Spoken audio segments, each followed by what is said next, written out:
Good evening, gentlemen.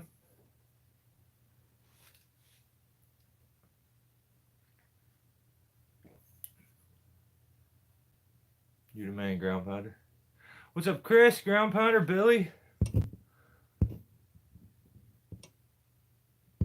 I had to get something for dinner real quick before I started, and at least get it ready because I know how long I'd be out here. I had to run the Christmas tree inside that we got today, so I don't know if you caught the short. It was just funny.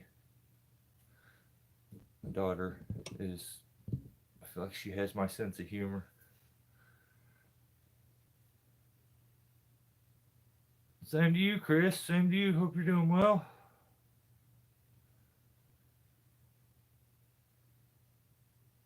I want to see 30 thumbs. That's a lot of thumbs. I think, what we have last time, like 25 during the live feed. So I think that's probably more than we've ever got. So we'll see. We'll try it.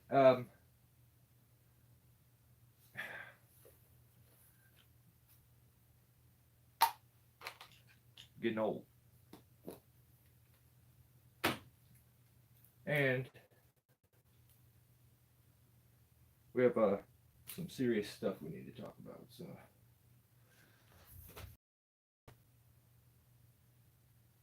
no, I finished it, Billy.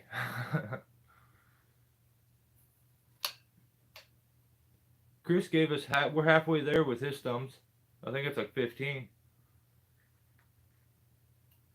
Yeah, she got part way through it, and it was really funny. After I ended that, I finished the cut real quick. As we got there, they said, so, and for those of you that don't know what I'm talking about, I put out a short where we went and cut down a Christmas tree today. And I don't know if you guys have it where you're at. I'm sure a lot of you guys do, where you just go to a Christmas tree farm, you walk out, pick your tree, cut it down, bring it back. I had to don the reading glasses lately to bring. Yeah. I have them. I just, especially out here when I'm dealing with all the lights on me, it helps my eyes, especially with the reading and stuff. So I figured might as well. And I'm about to get into a whole mess of stuff. So, awesome family experience. So I was glad we've kind of her to be down from college, so she was down this weekend, and I messaged her and was like, "Hey, you down to go cut down a Christmas tree?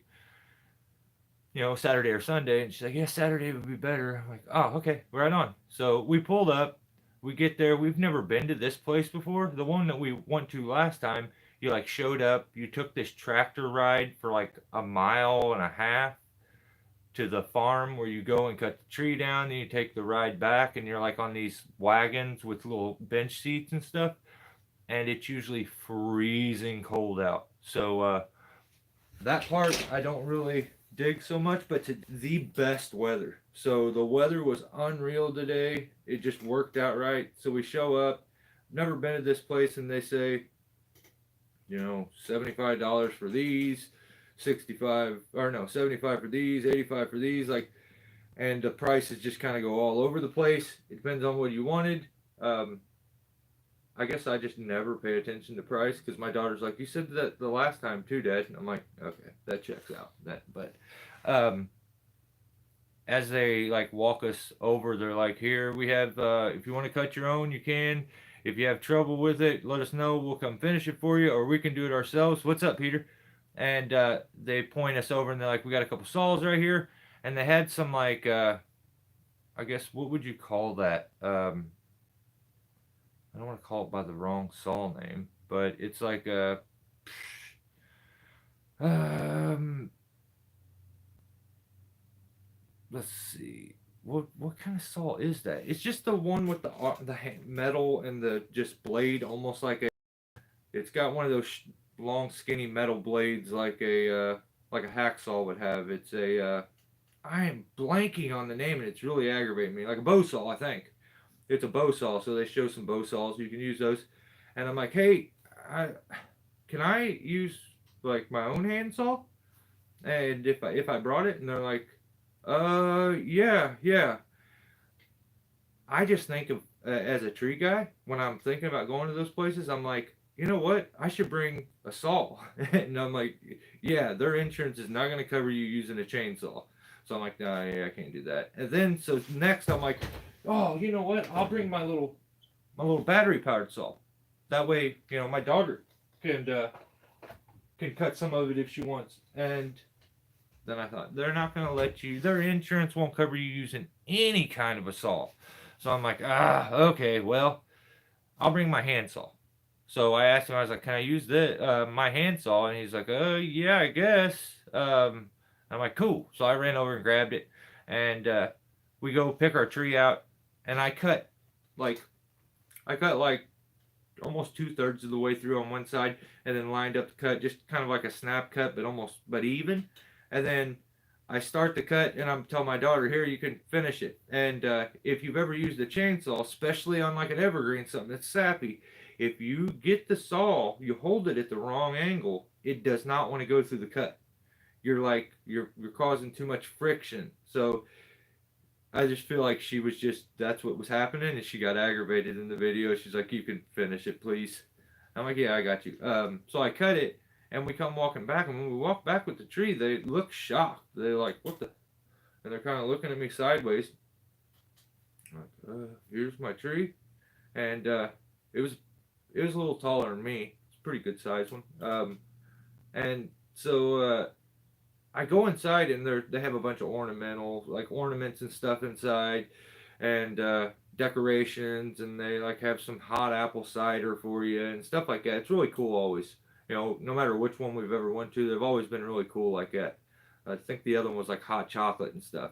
So while I'm in there and we're waiting for him to like shake the tree and then put it in that little netting thing, this older gentleman comes walking in, and I guess he's the owner of the place, and he's like, "Hey, something about my wife wanted me to ask you, what's this sorcery that you have?" And I'm like puzzled. I'm like, "Oh," and he's like, "The saw you used," and I'm like, "Oh, oh yeah, yeah, yeah, yeah. It's just I mean," and he looks like he's looking at me like maybe I got something special that no one's ever thought of. And I'm like, it's just like a simple handsaw, and then he wants me to go outside and show it to him. So I'm like, oh man, because when we get out there, you're not going to be that impressed. It's just a handsaw. And as I come out and show him, like, he's like, you could tell, like, oh, it's a handsaw. How did you cut it so fast? Like, and I can imagine when they get them brought to them, they're all chewed up and stuff at the bottom. We was able to make a real nice cut, real flat cut, and he just like didn't understand what like, huh? That's what did that. You did that so quick. That's wild. I was like, yeah. So I tried to explain to him when you're using the hand saws, you got to clean them off after using them, and especially if you're doing those sappy trees all the time. And if you can imagine a bow saw, a lot of times you'll bend that blade and put a little bend in it, so then it's not working right. So I was like, maybe every once in a while, just wipe them down when they come back. That way the sap doesn't get time to like dry up on it and cause friction going through the cut. Maybe that's why you guys' stuff has trouble. But yeah. Then as I left, I was like, kind of being a crybaby about the price. Or not really. I'm just like talking about like, well, that's more than I thought. And that's when my daughter told me, "Dad, that's what you said last time." I'm like, oh yeah. And then I realized, oh, I'm being like those people who are like, what? All you gotta do is like get the chainsaw and cut it, right? Why? I mean, it can't cost that much.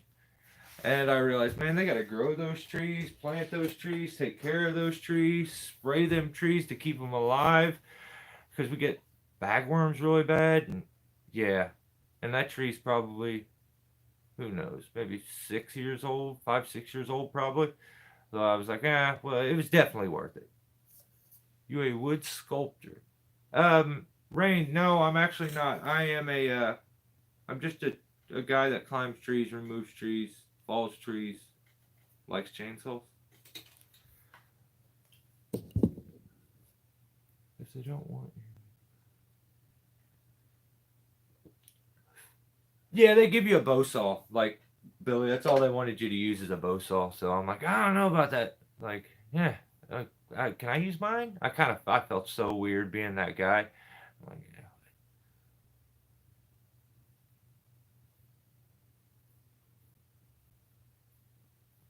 yeah, who knows? Like I just was like, man, it was definitely worth it when I started to think of the process they have to go through to get those trees. So rain coming in hot. We've been known to eat a burger or two over here, Rain, but yeah, he come in hot. Right? Hey, or her, him. I don't. Sorry, I I'm kind of ground pounder hit us with the burgers. So hand sanitizer with 80% alcohol works great cleaning the soil. Yeah, yeah, that that's what I would always keep a bottle of alcohol, rubbing alcohol. Gasoline works really good too for sap. It's the only thing I've ever really figured out. After you get sap all over your hands, like a little bit of gas and then water and stuff afterwards. But yeah. What's up, Dan? Doing all right, brother. How are you? Yeah, I'm scalded right now, ground pounder. I think that's why I probably needed the glasses for a little bit of extra help. But yeah, that's why I'm like, oh, we're gonna have a fun one here. I'm about to start the news and just go straight cheap, junky Chinese chainsaws right from the get go. I got so do have so much. Remember last week we didn't even get into it. Like we got to that point last week where we were talking news and what had happened, and then all of a sudden it was like like we were into 2 hours almost. I was like, I didn't even get to talking about you know cheap, junky Chinese chainsaws. So I was like, man, we'll save it for next week. So I'm just going off of that, and so I'm like, um, pages for like I don't know 3 or 4 front to back pages for today. So I got to get into it. Let's do this. So and plus don't I look way smarter?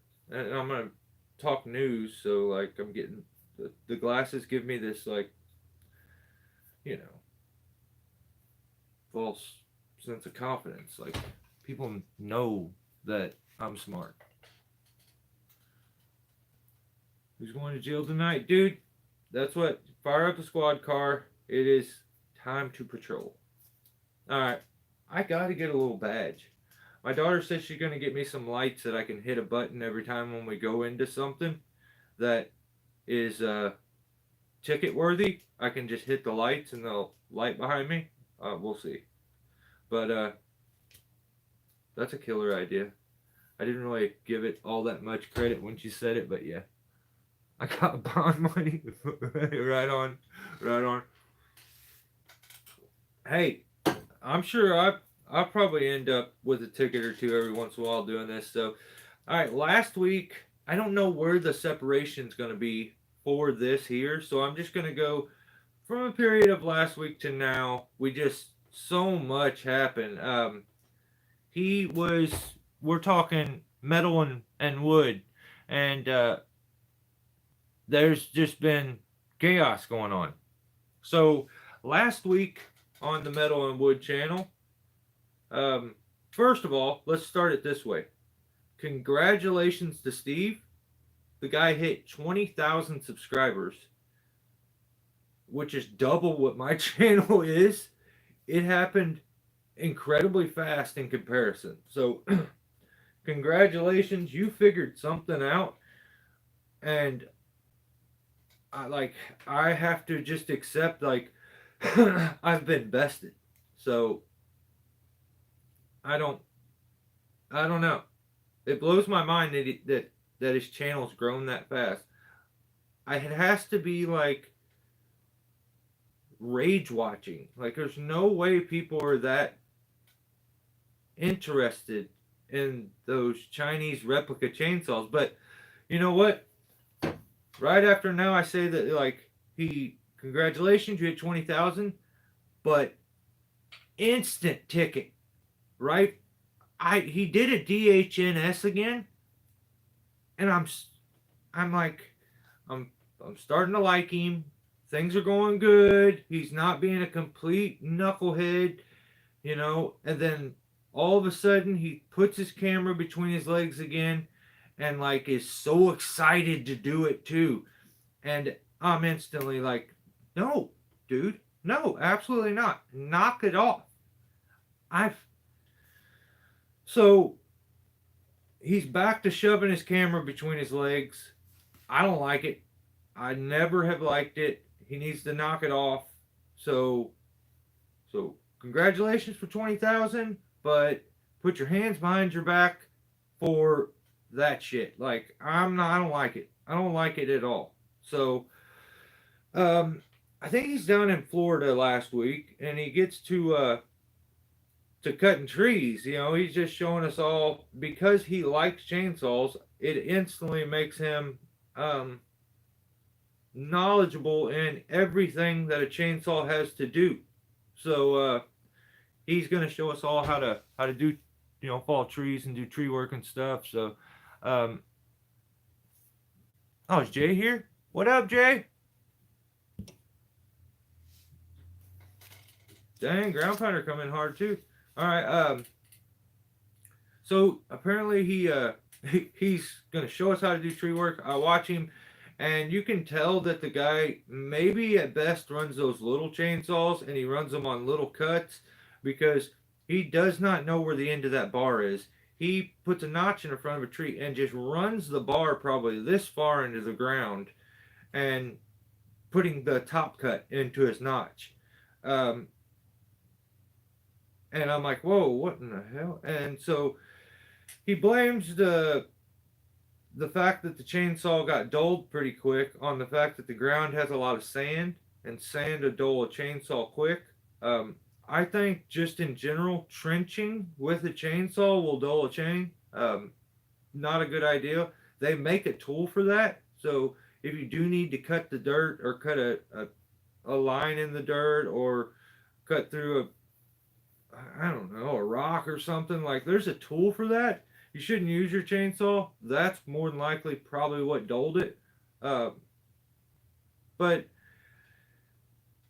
he uh, he does that, puts his notch in. You know, he's feeling like he's the man, and you can see it on his face. He finds like this teenager, maybe it's a relation to him. He kind of tries to big dog him, like he's his uncle or something, and you can tell the kid's not buying it. I like the kid. The kid seems like he's just a hard worker. He'd be the type that could admit when he's out of his element or he's doing something that he doesn't have all the knowledge in the world about. Steve, on the other hand, not that type of guy. He's the type of guy to just dumb his way through it. And whatever happens, happens. He's always very confident that he's about to figure it out. He's about to get it done. So I've always, I don't know. That's that one thing I think that gets to me. He's he does try to just BS his way through stuff, and he's probably learned a lot of stuff in life doing that. But man, I'm not the biggest fan. Um, so next he's like, you know, I'm gonna follow this tree, and he sends it sideways. You can tell by his cut. Um, he sends his pine tree sideways. It's a dead pine. And it's right next to a wood fence. He lays it in the other pine. He's so lucky that this other pine caught it because he would have destroyed the fence. I'll get into a neighboring pine. He's like, so they go set up a set of come alongs and a tree jack kinda, and they get to winching the tree back, and trying to pull it out of the other pine that it's in.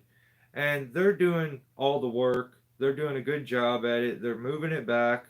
They're fixing his mistake, but he can't help but stand there over the top of him and videotape them and try to lead them in what to do. Okay, if someone has the faith to follow you into war, if you instantly get up in front and are like, ready? Hey, how do you shoot this gun? I'm not going to war with you. Like, I'm going home.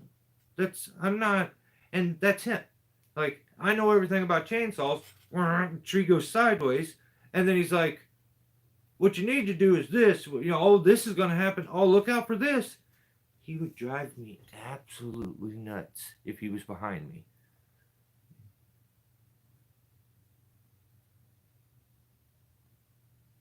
You could take stupid. So at that point, I'm like, I wish this young kid would reach around and like smack him. And then he's working for this other older gentleman, and maybe their family. I don't really know, but he's just following anything that gets in his path, I think. So I can do this, I can do this, I can do this. Well, as they're pulling it out, they somehow managed to, because, okay, the tree's lodged like this, they grabbed it by the butt end, and this was not what I would have done, but it's what they did. I would have tried to grab it up here and then jack it back over the other direction. But what they did is they grabbed it from here, and it was lodged on a limb like here. They grabbed it here and just started pulling it backwards, dragging it through the dirt, making a trench. And it was working. They somehow, as the tree was coming, they were dragging it this way. There was a stump right in the way. Somehow they managed to go around that stump. This kid was working his tail off on the jack. They were setting it. They were getting it done. And this absolute turtlehead says, "Oh my God, I gotta say it. I need to say this correct because this don't make a whole lot of sense." Oh man, my knee popped like crazy. They're dragging it. It's his mistake. He says, "Hey guys. I could cut it Japanese hillside style for you." And he's like, "But it'll hit the fence." What? They're fixing your mistake. At this point, you should shut up. You should be very quiet. And you should be in nothing but grateful that someone else is fixing your mistake. So, when you got this idea in your head, when you're like, they're dragging it backwards, they're almost got it out of there, fixing it, you're realizing I'm recording right now and I need to look like I know what I'm doing, or I'm cool too. Hey guys, I could cut that Japanese hillside style for you, but it'll hit the fence. This is the craziest damn thing I've ever heard. So from now on, if I just have a absolutely stupid idea on how I'm going to cut something, know that I'm going to call it Japanese hillside style, because that just sounds dumb. That just sounds so like, I can almost understand if he said hillside style, just regular, like, because maybe there's techniques especially for doing stuff on a hill. But what? Really? Japanese? I think he has an infatuation with like the Asian area, because this is just my opinion. Everything I say is just my opinion. So none of this is fact. None of it is true. Like, it's all in fun. Don't cry. Alright? So, after he tells them about his Japanese hillside style, which is absolutely crazy. Every time I say it, I cringe. He says, it just kind of looked like as they started to get the log out of the way, you could see his stump cut a little more, and you could see that he just cut his hinge off. Probably because the tree wasn't moving yet, and he expected it to, so he just severed the hinge on one side. The tree spun, it looked like kind of laid sideways, broke over. Or it was incredibly dead. He maybe left a Dutchman, so it created a snap cut, and a snap cut won't, that's why you don't want a Dutchman to where you have that line in there, because you could have this beautiful notch, but if it has a big fat Dutchman here, as you make your back cut, you don't pull fiber. You then create a snap cut that just breaks off, and it's free falling in any direction then. So that's what he did. They're fixing his mistake. He claims he can. Oh yeah, he says, oh my God, this is crazy too. So they're fixing his mistake. They still have yet to get the tree out. And he tells them, once again, Japanese hillside style. Yeah, it may involve a. Hey, you may be right. I didn't know it could involve a samurai sword. So, or nunchucks. Like that would be pretty cool. If I'm being honest, I can't say I've ever really seen anybody in Japan or China like use nunchucks. I think that may be an American thing, and we just made that up. But Jay, we're starting off with metal and wood this time because I have too much to talk about. So, as the tree, I should probably. I have the board here. I don't know why I'm not just.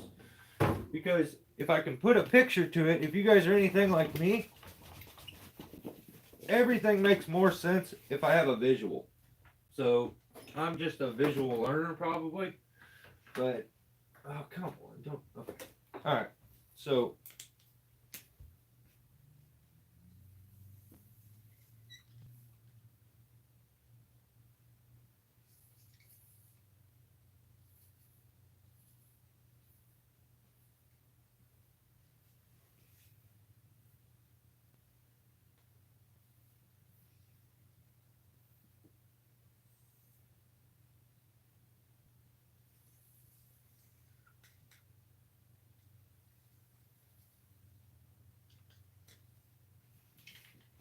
okay. So, here's what he had.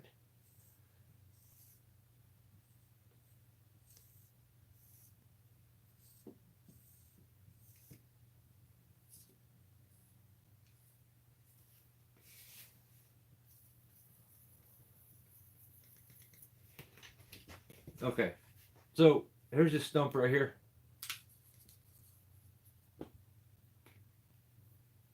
He cut it off. It ended up over here. So what they ended up doing is they just put some come along setup here, and they drug this damn thing all the way through here. And as they got to about right there, there was another stump. And somehow, I don't even know how, but they managed to get it to go around the damn stump, and they were still going over here, dragging it off. And this idiot, while this is going on, says, hey guys, hey, I tell you what, I think the kid's name was Frank. It just hit me. Hey Frank, I cut it real safe right now. I cut it real safe right now. If you guys are sick of dealing with that chain. What the heck? He did not. Somebody, what did he say? I think that's exactly what he said. He says, I can cut it real safe. If you're sick of messing with that chain and that come along setup, once again, they're fixing your mistake. At this point, you should shut up and be grateful that someone else is trying to help you. But you just can't help but try to like boost your own ego at this point, which I don't even know. I don't get it. I'll never get that type of person. So I believe it's more that he's recording and he has to upload stuff like nonstop, and he knows that he's kind of uploading a mistake, but at the same time he wants to throw in a little nugget for y'all to let you know, hey, I'm smart. But hey, I could cut that real safe for you, real safe for you right now. I don't know.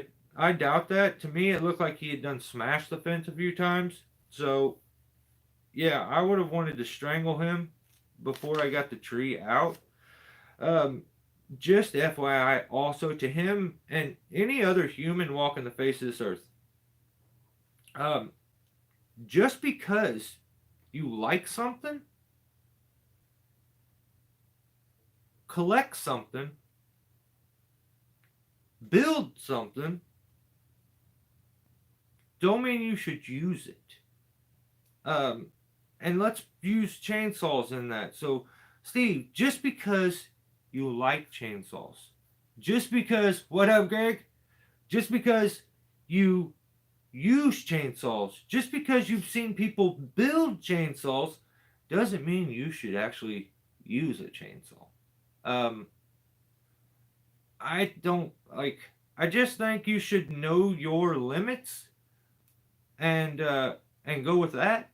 You also need to realize, in my opinion, you're using inferior tools to do a job that other guys do with better tools and proper tools.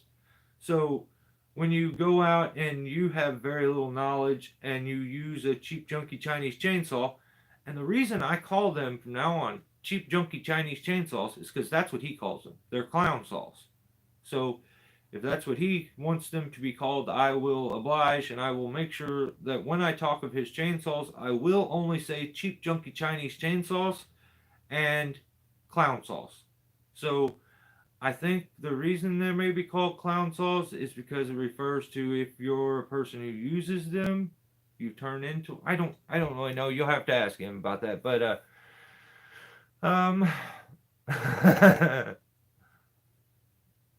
yeah, yeah, you're right, Billy. It definitely doesn't sometimes. What, Greg? What is going on, brother? Greg has been hard at it. I tried to save and like pass the word, having a bit of a sell on the bollards, guys. So for those of you that don't know, Greg I think has a deal on them, and they're like 400 and 450 stainless, and I think the other one may be a aluminum. I don't, but he's having a sale right now. So if you're looking, I sent somebody was in the comments last time asking me about it, and I sent them to you. Hopefully he commented on one of your videos and got through to you. Oh, Clown World's here. Dude looks like he's down more trees than Paul Bunyan. Yeah, well, huh? Yeah, I have. I don't know, but let's just say like I think old Steve should just know that he has limitations. Even the best guys that do that aren't gonna go into it with blind confidence. I think he thinks that that's the way you're supposed to go in with this, just blind confidence, and things will work out. Now, that's not a good idea. You shouldn't do that. He's kind of starting to venture over into playing around people's homes with trees, and man, that's not a good idea. Like, I would stay away from that. My 661, it's running. Dang. Right on. Peters, you seem like you like understand the building aspect of chainsaws. And we're going to get into talking about building chainsaws because if you guys didn't know, porting, according to Steve, porting a chainsaw it's hogwash. It's useless. There's no reason for it. And you can get the same amount of performance out of buying some parts. I probably specifically parts from him and his cheap junky Chinese chainsaws, but I don't know. I'm kind of like you, Jay. I'm not a builder of chainsaws, but I can tear one up. So that's what I always say to a ground guy too. Like I'm really good at making a mess, but I'm not good at picking it up. So I would love to help you right now, Drag Brush, but the brush doesn't fit in my hand right. So let's see, where was I at? Oh, he is a nightmare with a saw. Like he just that's funny because I was like go into talking about him being crazy on it, and my instinct was from when I read the last one. So um and then my comment after that was he's a nightmare with a chainsaw, and then it says he doesn't keep. I hope he doesn't keep pushing his luck. Yeah, because and this is all in fun.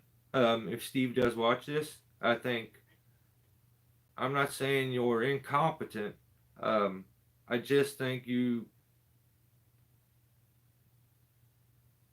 have pushed your limits a few times and gotten away with it so far. So I just don't want to see anything bad happen. whether it be someone's property being damaged or someone getting hurt. It's not, yeah. And I'm always gonna watch, like, because I'm fascinated with the channel now because of how fast it's grown, and like what, like I don't get it, but James, what's going on? We are in straight patrolling turtle mode. Let's see.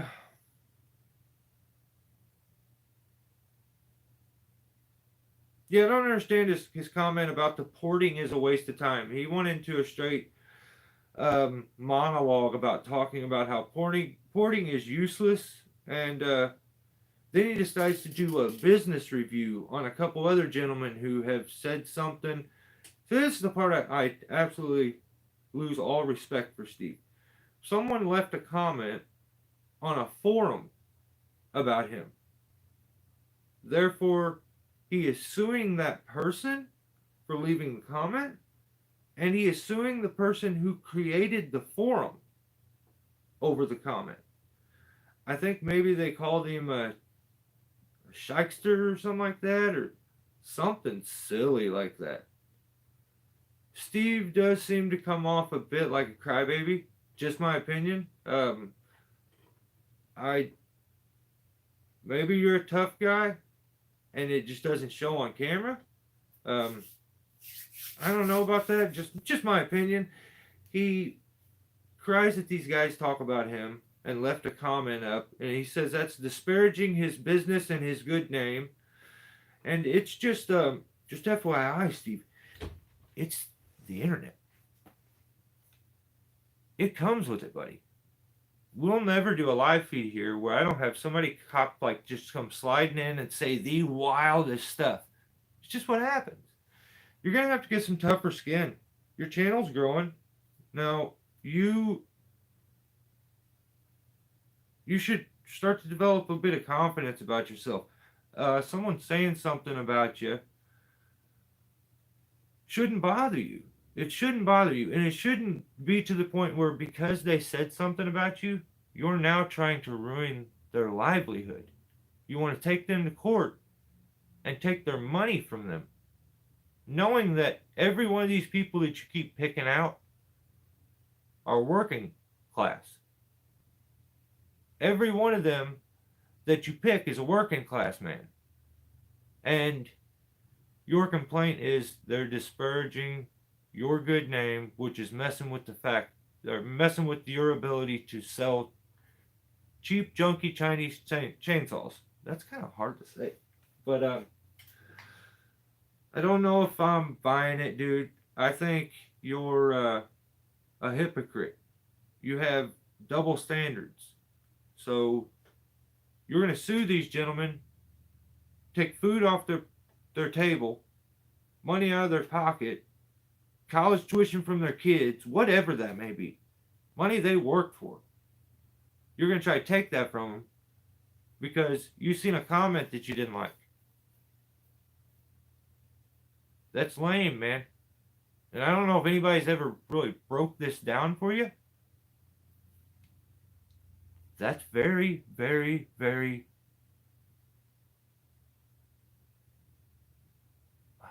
I shouldn't.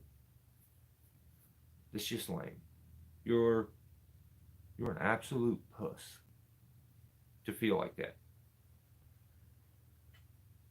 Then he turns around and does a business review on these two gentlemen and wants to discourage people from doing. So what he tries to do, he thinks he's sneaky. He thinks he's above everybody else. So he says in his little monologue that he had rehearsed in the mirror that all porting is trash. All porting of a chainsaw is trash. It's useless. You shouldn't do it. And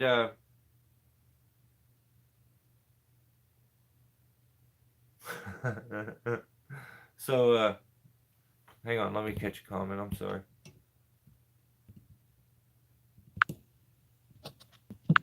Doesn't put a price up for his amazing stuff. I seen a price. Didn't I tell you guys? I did get a price because YouTube glitched out for some reason. He's got all of his responses hidden from me.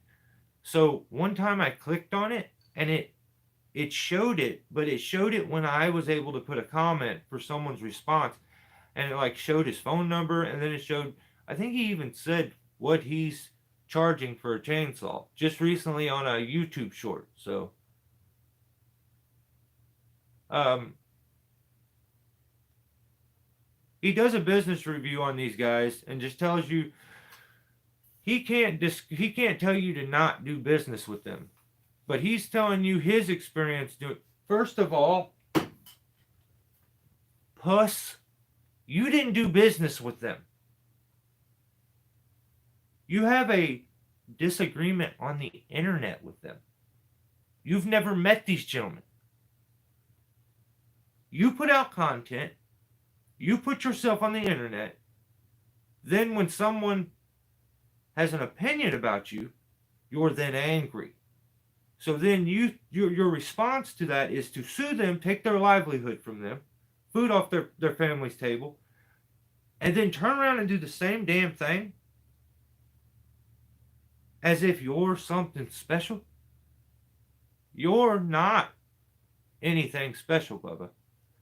I think you're very entertaining. I enjoy watching your stuff.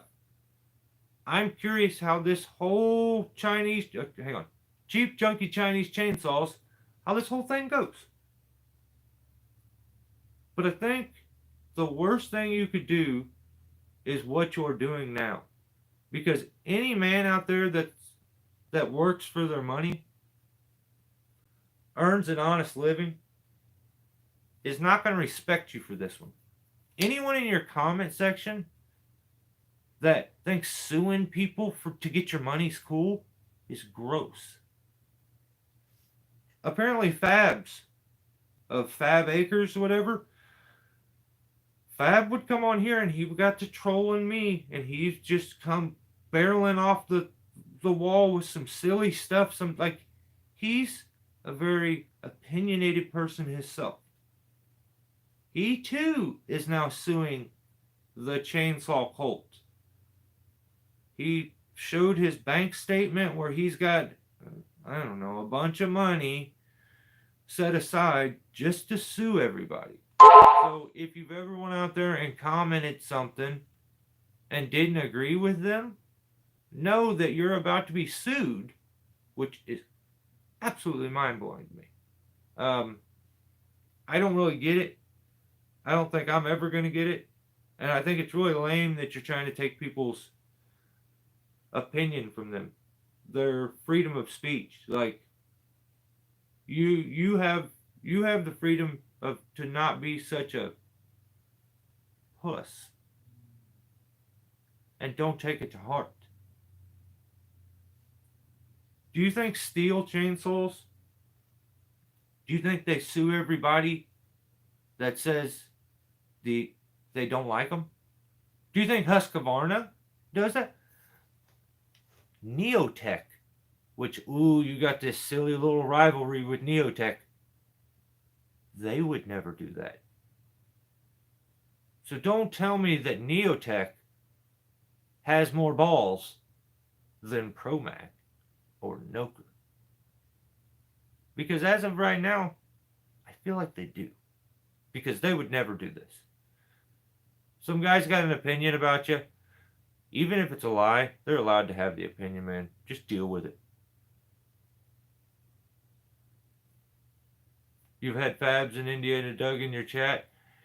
Yeah, I don't get it, man. I'll never understand it. I don't get Fabs' deal too, because at first I thought he's the type of guy that this kind of stuff wouldn't get to him at all.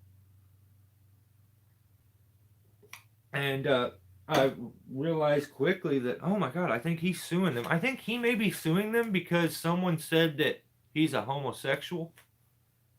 It's just what I heard.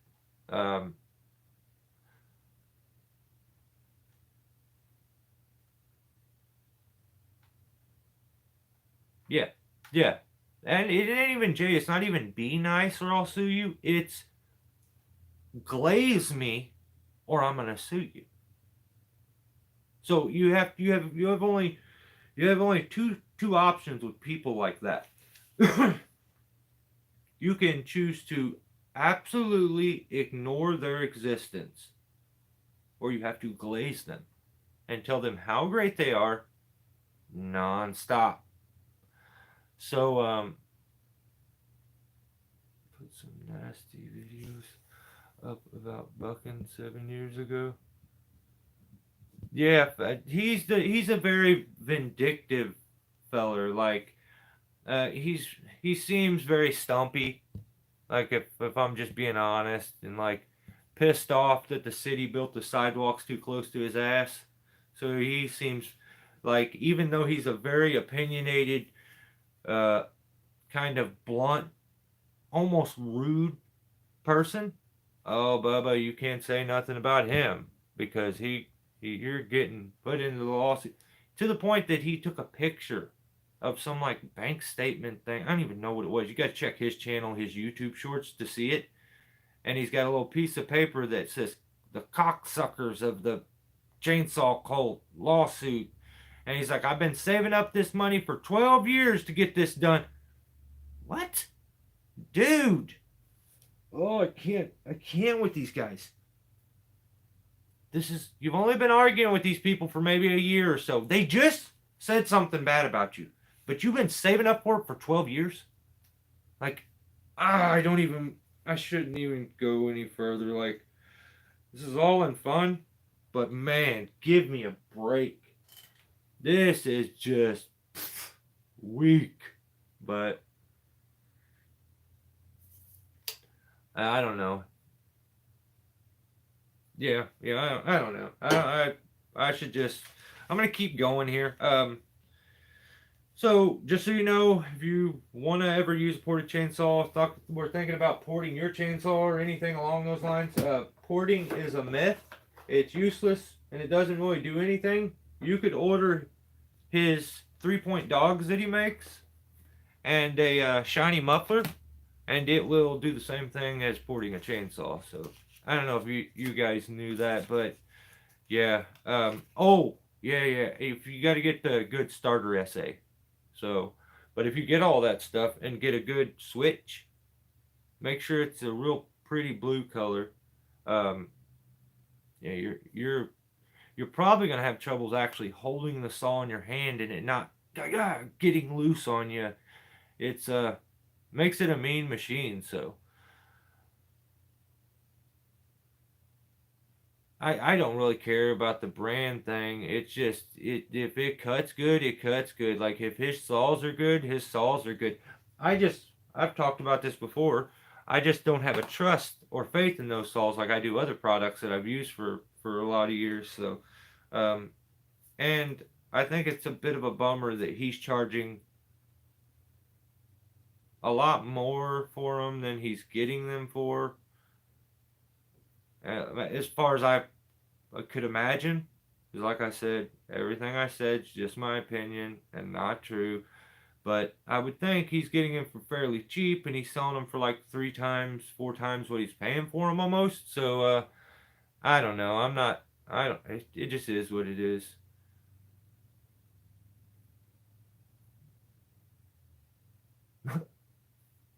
Compounders like putting it in code.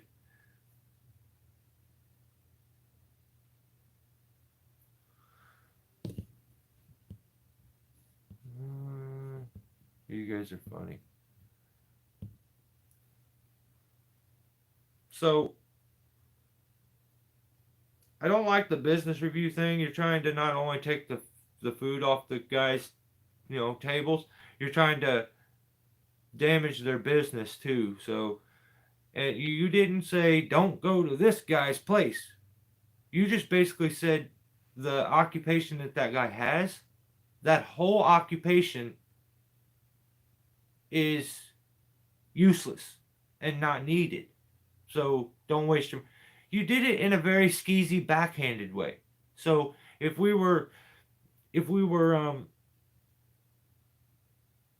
categorizing you like in a good person to a shady. You just did everything in a very shady, scared, kind of weak way instead of being a bit of a man about it and being like, "Hey, what you guys said hurt my feelings." You know, actually, that's not very manly. You shouldn't have got your feelings hurt from a few words to begin with, but um, the world, everybody's not gonna like you, man. Just deal with it. Like, suck it up. So, where was I at? Yeah, I don't understand the. It's a he searched out this forum, and when he found the forum, and then someone had said something on that forum that he didn't like, that would be like people going on Reddit, and then anytime you went on Reddit and put something bad, you would get sued by the person you said it about. So that's how lame that world would be. That you're not allowed to have an opinion unless it's positive. So like even constructive criticism, absolutely not allowed. So I just find it all to be lame, and you seem like an absolute puss. So you're getting sued. That gets you a ticket, like all that shit right there. You are about to like end up with a. You're gonna serve a life term before this is all said and done. Just stop while you're ahead, and I'll let you off with probation. Like, so let's see. He says he says people are abusing the copyright claim thing for YouTube also, but he continues to keep doxing people and saying where they're from, where they live and stuff, their names, their like government names.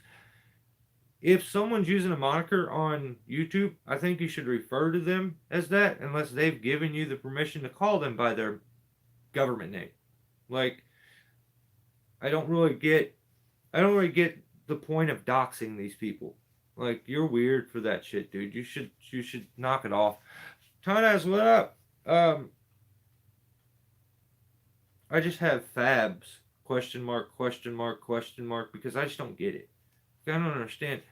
I had an impression of that dude and being soft skinned and easily getting his like feathers ruffled. So it blows my mind. But like that shows that you can have an impression of someone from the internet and it'd be absolutely off.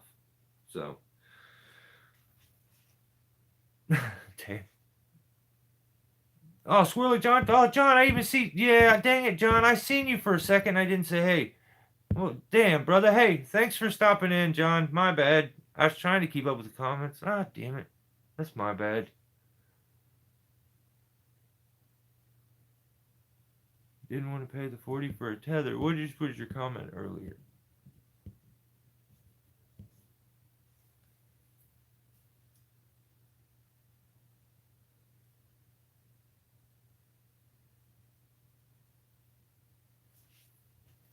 Okay.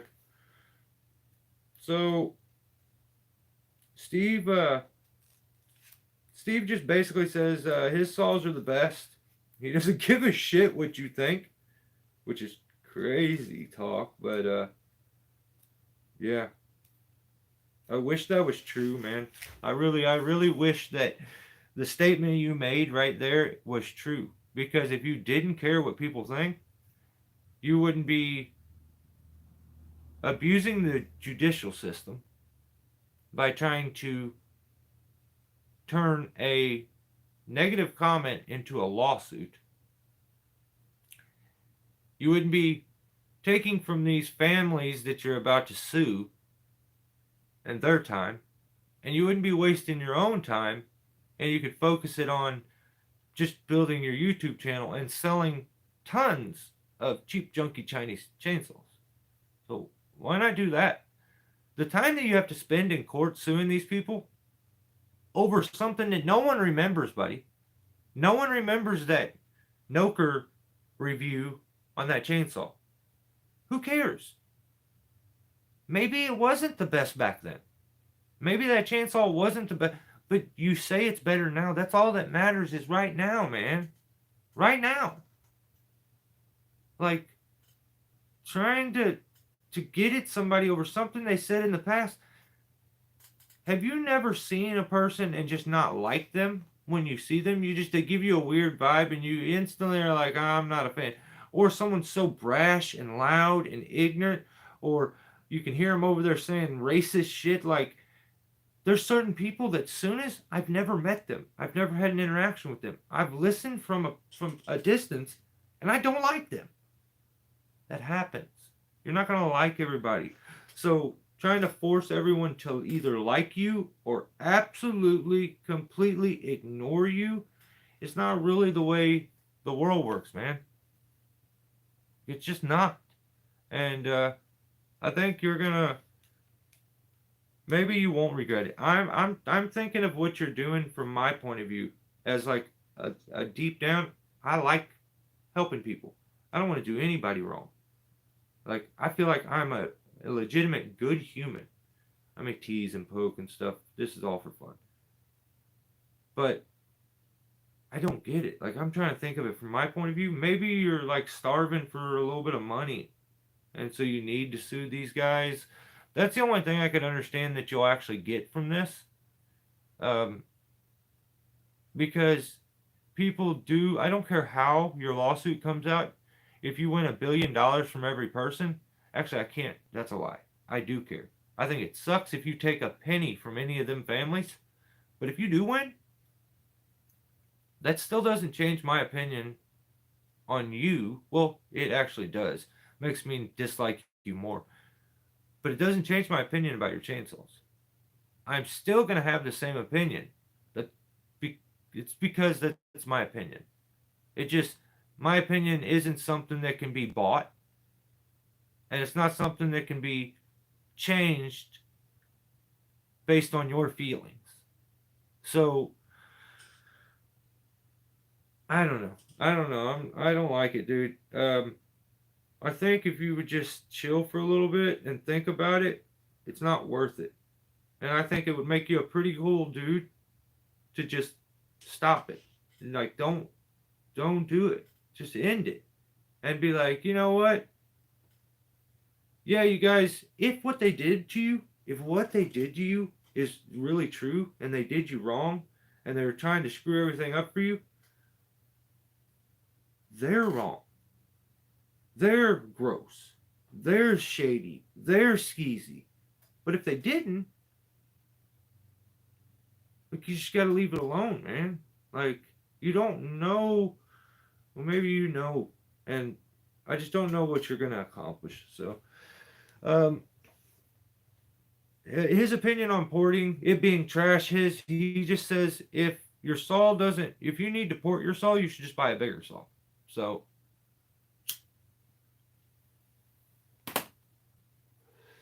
I don't know. I don't know.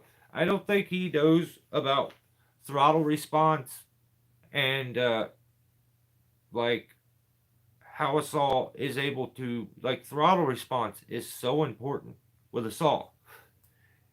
And I don't know if he understands the uses of a chainsaw and why you would need things like that. So Bifrost rope? No. No, I don't. But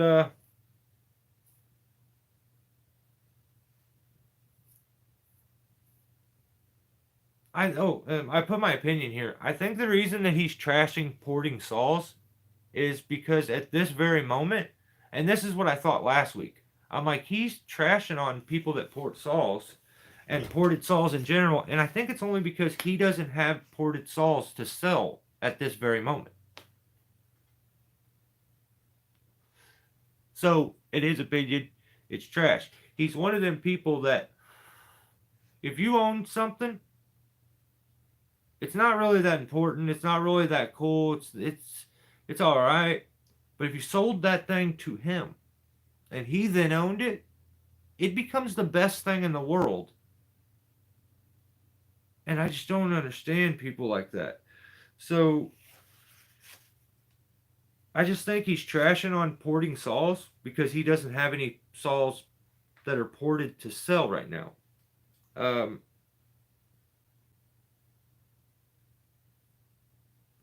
Then it happened. Exactly what I thought. Literally happened. Like, I feel like I predicted the future. The next video I watch, he's now building a bench for them to port chainsaws on. So, and he says in his video, we're doing this to fix all the bad porting like jobs that are being done out there. So I'm not saying his buddy in Jawa isn't one of the best. He could be. I don't really know. But I don't understand why you got to step on the other guy on your way through. That's the stuff that you get mad about. You become very, very, very. Porting done is, it's when you like shave and like open up the ports in the case of the saw to allow it to pull and cause more like combustion in there. It just allows things to run faster, smoother, which increases the performance of the motor. I'm not a guy who ports. I kind of understand a little bit what they're doing. They're opening up exhaust ports in the case, and then they're putting pop-up pistons, because what it's doing is there's a little bit of space when that piston goes all the way up in the case.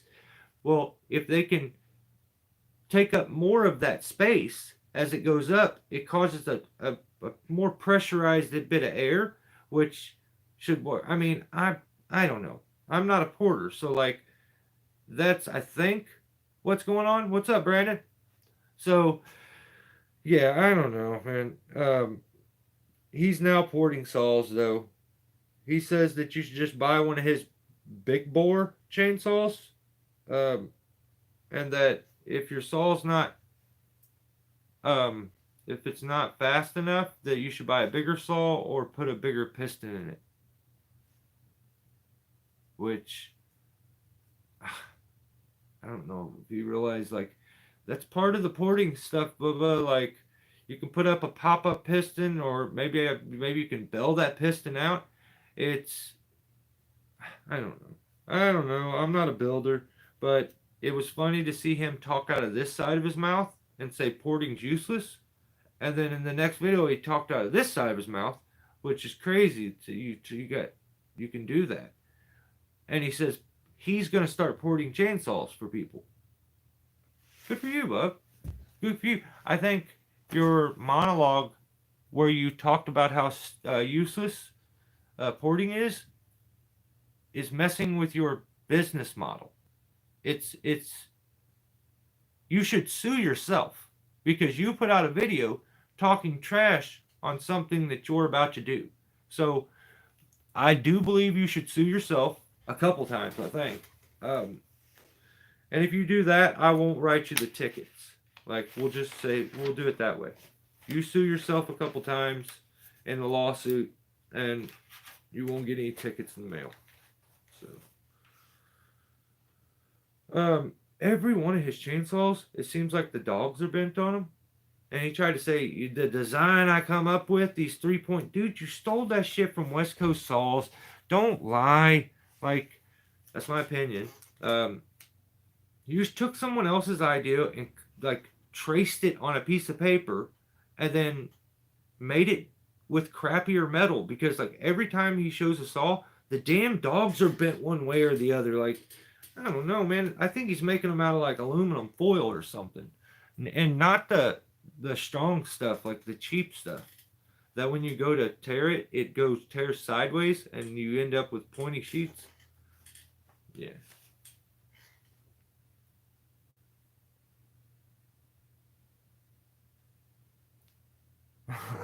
Jay. All right.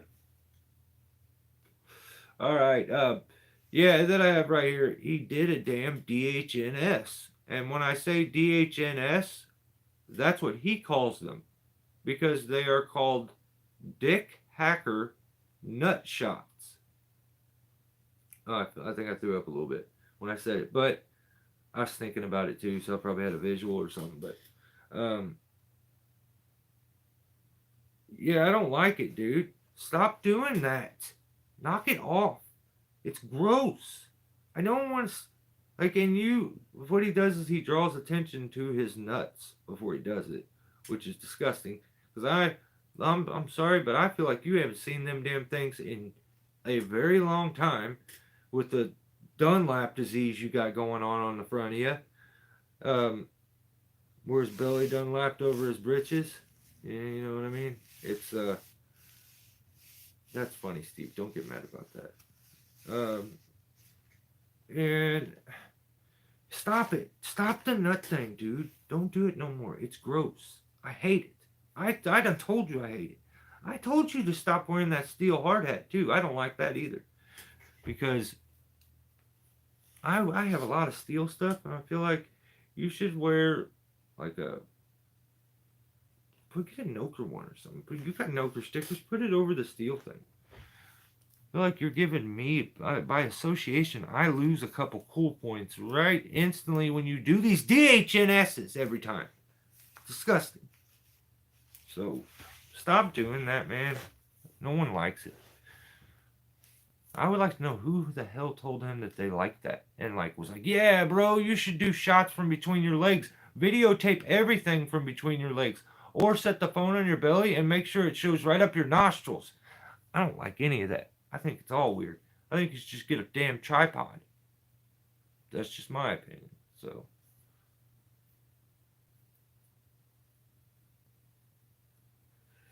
Jay, I was gonna say that one, but I'm trying to be nice. But yeah.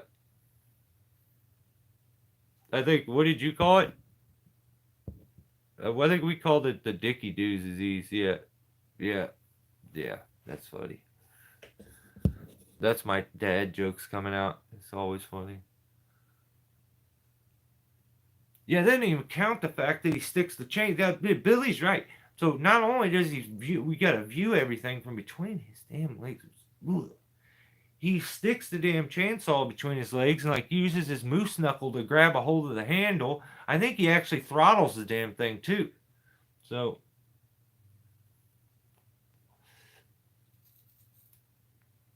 I don't know how he does it though. That's weird. I just start thinking about that. How does he hit the trigger? One of his commenters asked about a saw, and the guy was like, "Hey, Steve, will you put me in touch with your manufacturers?" And Steve tells the commenter that he already sells the best saws and that he is the factory owner. Well, he says, "I'm basically like the factory owner," to try to get this guy to stop asking. Like, if you want a cheap, junky Chinese chainsaw, you got to buy it from Steve. So he will not put them in touch with the people that make those saws because this guy is looking for a certain chainsaw that they don't really make now. And he wants to, he was straight up, he was honest, and he was like, "Hey, humping that one." Yeah, he did them thrust that one time. That was nasty. I didn't like none of it. I really didn't. And, so I get to talk about that shit, I lose all train of thought. And I'm like, because as I talk about it, I start thinking about it, and I'm like, I don't want that visual in my head, so I try to space out, and then before I know it, I don't even remember what I was doing. But yeah, this guy just wants. He was like, "Hey, I wanna bring that chainsaw to the U.S. market if I can," and I think everybody should maybe check into it and make sure that doing something like this, going and bringing a chainsaw that is not here in the American market and bringing it from overseas and selling it and trying to make it a business. I don't know how the rules go, so I mean, you should definitely check into that before you go doing that. Um, I don't know, but Steve won't let that happen. He tells him that he's basically the factory owner, and then 2 seconds after that, in the same damn sentence, he says, him and the factory owner are so tight, which means he's not the factory owner. So I don't know, man. So,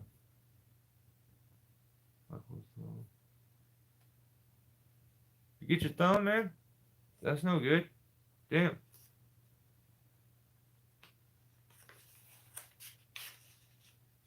Billy's showing his thumb off. He gives you two of them. So the factory, he says, yeah, he sells the best saws and that he is the factory owner. And then he admits that he's not, which is hilarious. But then he tells, oh my god, he's always doing something sus, like the thrusting with the chainsaw, and he's like holding it with his moose knuckle and he's thrusting. I don't like that. That was gross.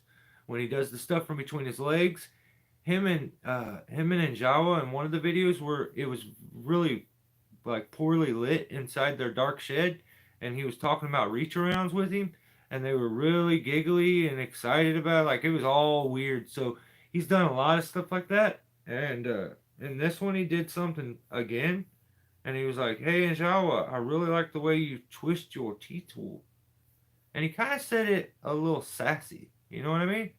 Like a little sassy. You know what I mean? Hey Jay, thanks for hanging out, brother. Yeah, he's like, hey Joe, I love the way you twist your T tool, and it just felt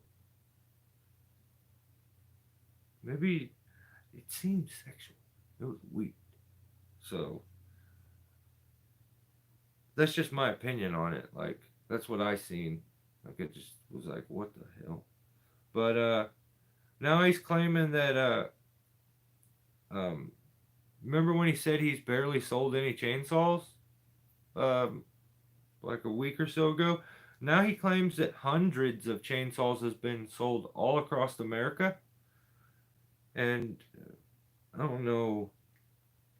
I don't know which one he wants me to believe because he said not too long ago that he's only sold a couple chainsaws, and then now he says that he's sold hundreds of chainsaws, and I don't know if maybe he's past the point of like trying to tell people that it's kind of like those guys that do tree work and they've done it for about a year or so and they feel like they've learned enough to be proficient at it, and then now when they tell people they say they have 20 years experience.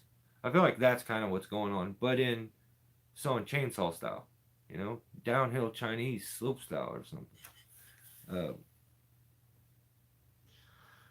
Um, I think I just had bullshit wrote after it. That's funny. Then they took a Neotech from a dude. Apparently, this guy bought a Neotech, and the Neotech wouldn't run, or it did run. That's a lie.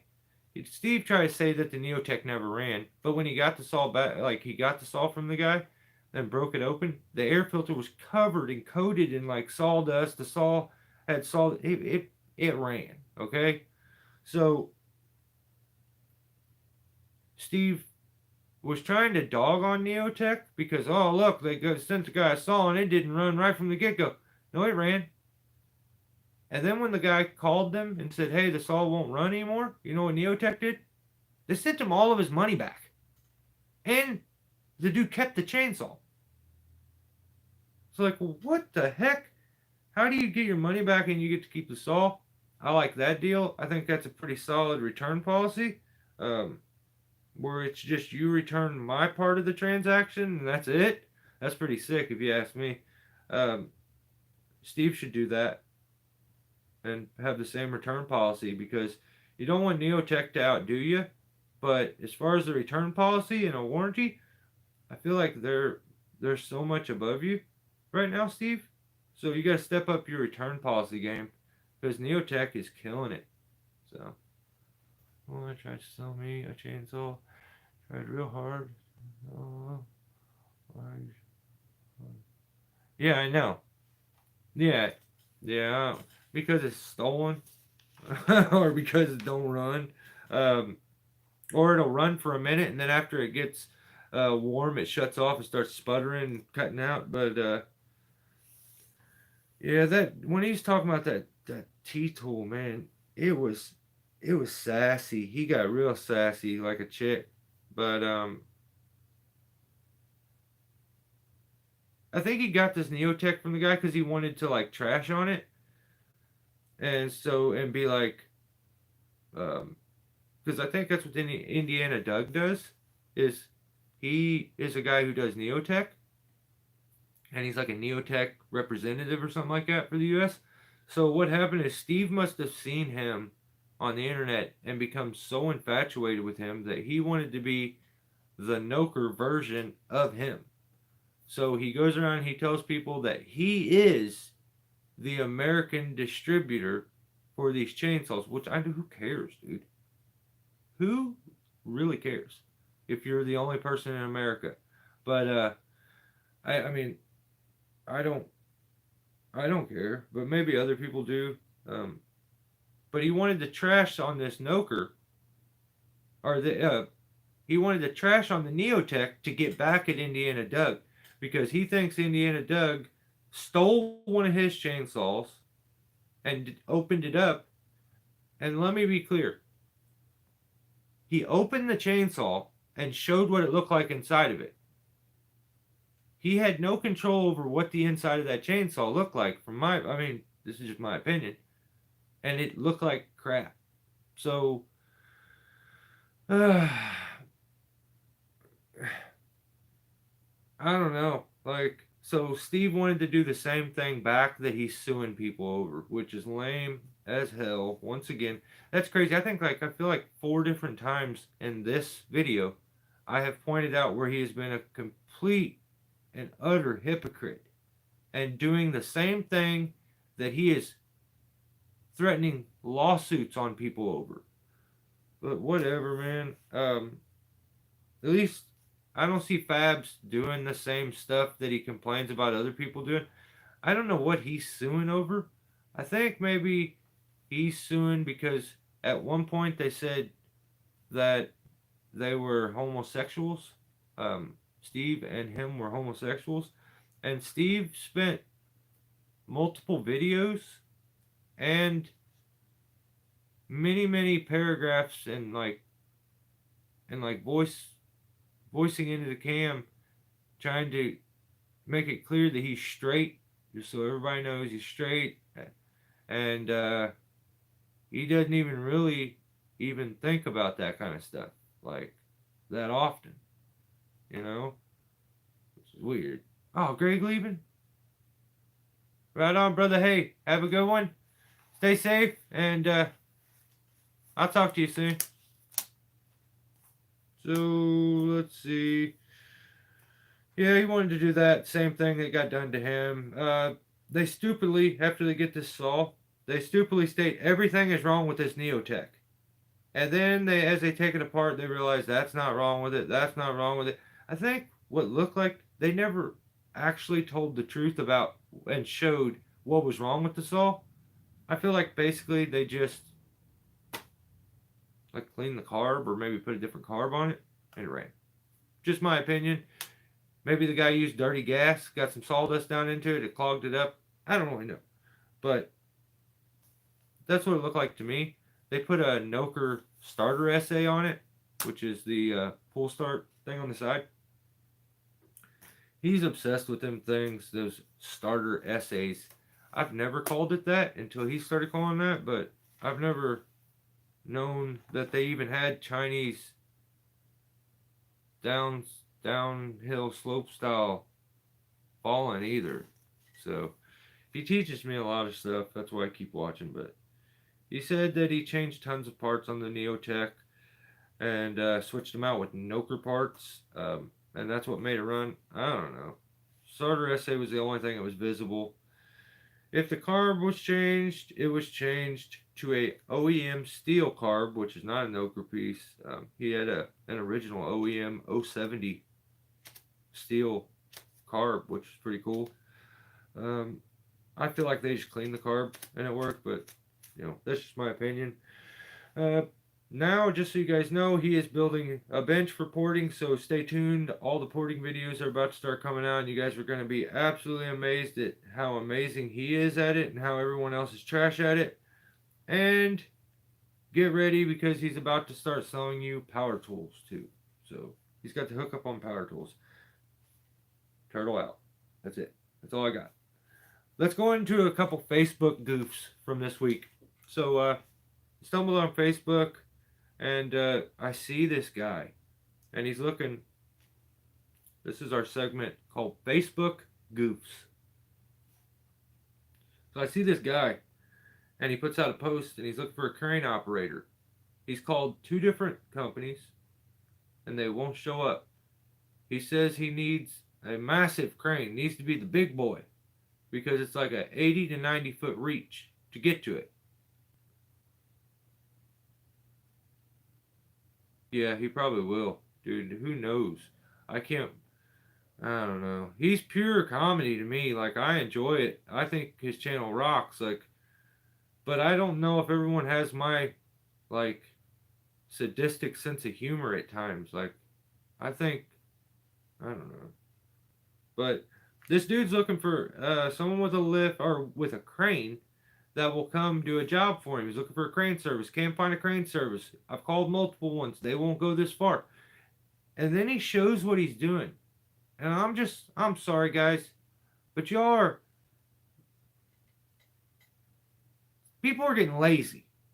It was a stump. He wanted a damn crane service to come out there, set up, and pick a stump that was at best, 10 foot tall. It was very fat. It was bulky. It was a big boy. But it was a stump. There was no way he's going to hit anything.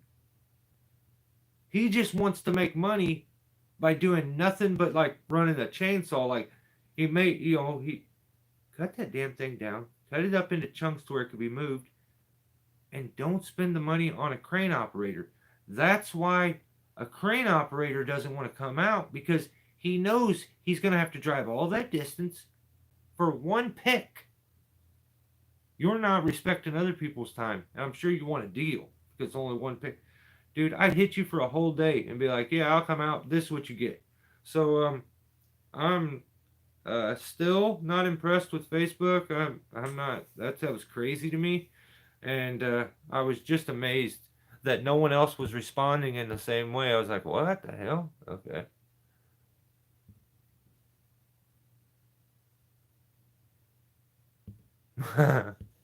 You're funny. We're talking about Zacchaeus. No. No, Zacchaeus is this shit is, yeah, I like Zacchaeus.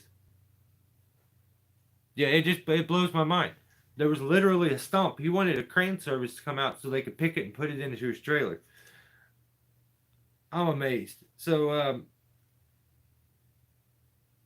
there's also another guy who's like, he's just cruising on a Sunday, he said, and he's seen somebody working and he had to take a picture of him, and then wanted to point out how they don't have as much machinery as him, and look at these half price Harrys or fly-by nights, or it was something derogatory. And dude, you're just cruising around in a pickup truck on a Sunday. Like, they're doing more than you.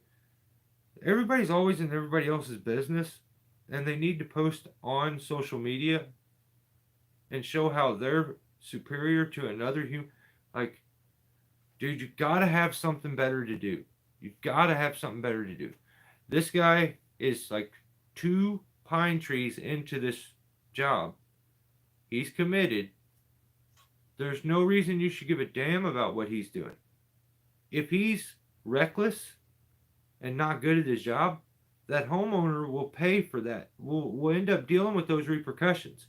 And maybe they'll learn a lesson to hire you, the guy who drives around taking pictures of people. But, yeah, still really weird, kind of goofy ass shit on Facebook. It never ceases to amaze me.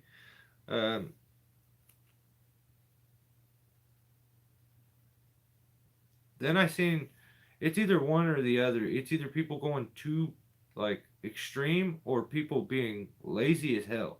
So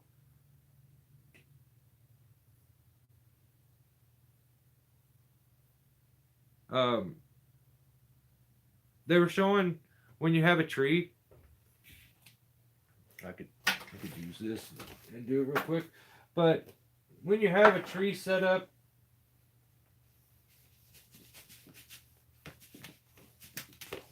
kind of like this one that we had here.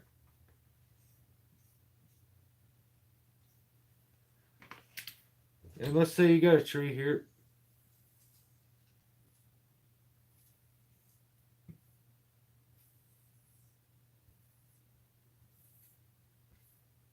And they take and tie a rope from there to there, bring the rope down, and put it to a quarter up here. And then they cut the tree hole. And instead of being a fence here, there's a house.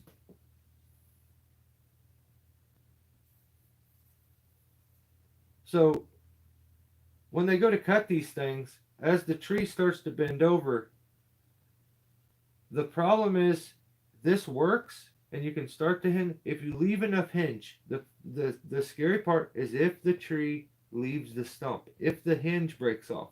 So a lot of times what will happen is it'll start to go over the right direction, you're lowering it, lowering it, lowering it, then all of a sudden the angle becomes too far away, the rope is too far away from the point from up here, and it's way out here. So then you get a swing and it smacks the house. The dude for some reason got lucky, it went the other direction, but it completely came off the stump. And just know the angle that you end up with when you lower trees like that, when you're lowering them with here, the further out that tree gets and that angle's starting to compress back on it, it's pulling stress into that hinge, which will make it twist and fail. And I don't think a lot of guys realize that. Just a little bit of a heads up. It could happen to anybody. And I mean, I've done it myself. I've been lucky where it does come off, and you get lucky with it. But just something to look out for.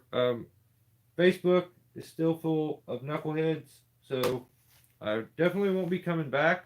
I will just periodically check in like I do now. So.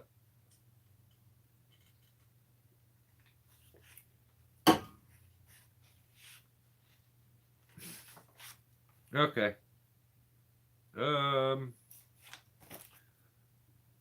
Damn, I have a whole bunch here from. Okay, so guilty of treason put out a video $2,000 down on a down only removal. They brought the Avant and the Ditch Witch. Ditch Witch seems a little more useful in my opinion, and more practical. But I get why guys have the Avants. I don't understand when I see a climber that puts their chainsaw and their lanyard on the same side. In my opinion, they should go to opposite sides. Your lanyard should be stored on one side and your chainsaw on the other. So if you're right-handed and you want to, the chainsaw is much more difficult to deal with.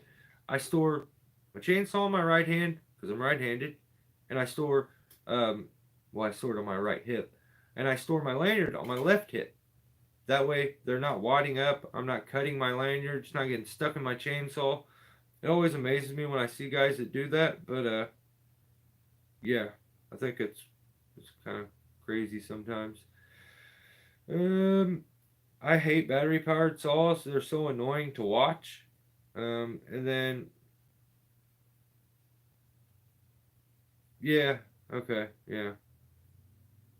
It's typical YouTuber. Buy everything from my supply store, but yeah, go to Sappy Supplies and go buy something. Jake's cool. I like him. I just sometimes that stuff gets to me when I hear YouTubers just like go to my this and buy this, and they're always selling you something. But I don't know. Just my opinion. So.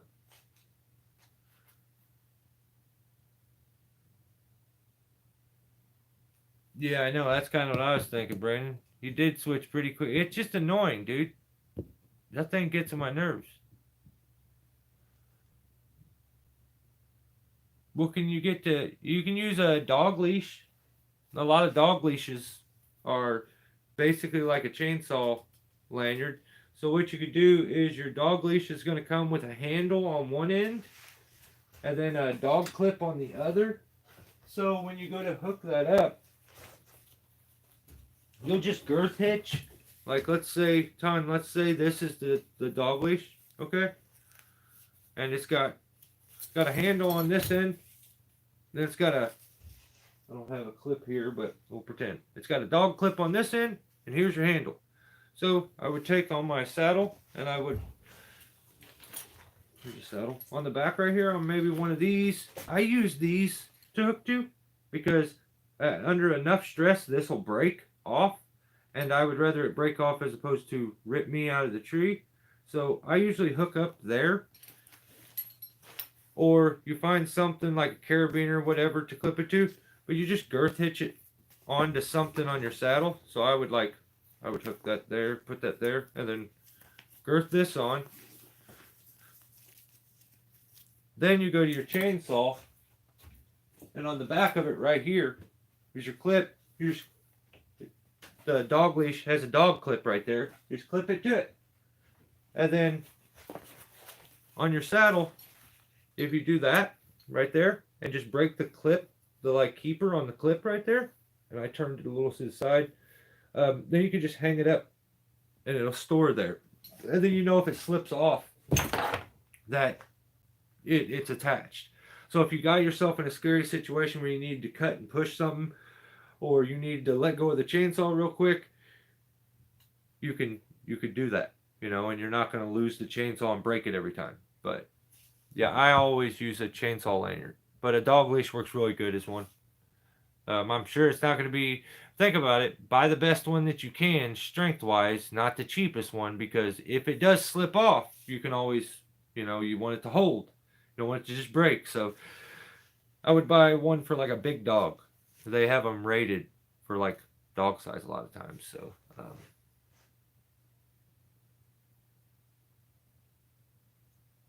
yeah, that's the thing, Brandon. If you're buying from Sappy Supplies, you're basically just supporting him, and trying to get your maybe kill two birds with one stone if you want to support him and you want a product because you are going to pay a premium. It's going to cost more than it would just buying from direct.